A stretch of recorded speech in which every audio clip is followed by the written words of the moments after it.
ఇప్పుడే అందిన వార్త ఏంటంటే ఒక సర్వే సంస్థ మాత్రం ఈ యొక్క ఆంధ్రప్రదేశ్లో ఈ పార్టీదే ఏ పార్టీకి ఎంత అనేది ఒకసారి సర్వే చెప్పారు. మూడ్ ఆఫ్ ఏపీ సర్వే అనే ఒక సంస్థ ఈ అసెంబ్లీ ఎన్నికల 2024కు సంబంధించి ఈ సర్వే సంస్థ వెల్లడించినటువంటి ఫలితాలు ఈ విధంగా ఉన్నాయి.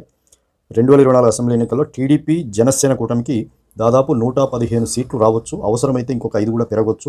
దాదాపు 115 నుంచి 120 సీట్లు తప్పకుండా జనసేన టీడీపీకి వస్తాయని చెప్పేసి ఆయన చెప్తున్నారు. మిగతా సీట్లలో దాదాపు వైసీపీకి ఒక 50 నుంచి 60 సీట్లు రావచ్చని కూడా ఈ సంస్థ చెప్పింది. ఒక 5 సీట్లు అటు ఇటు ఉండొచ్చని కూడా చెప్పింది. కాంగ్రెస్ ఇప్పుడు వైసీపీ వైఎస్ఆర్టీపీ షర్మిల గారు కాంగ్రెస్ని నడిపించిన కాంగ్రెస్కి 1-2 సీట్లు వస్తాయని కూడా ఇక్కడ ఈ సంస్థ చెప్పలేదు. ఇంకా 1-2 సంస్థలు కూడా కాంగ్రెస్ గురించి కూడా ఏం చేయలేదు. అయితే మొత్తానికి సర్వే సంస్థలు టీడీపీ జనసేనకు సీట్లు వస్తాయి, అధికారం వస్తుంది అని మాత్రం సర్వేలలో వెల్లడిస్తున్నారు.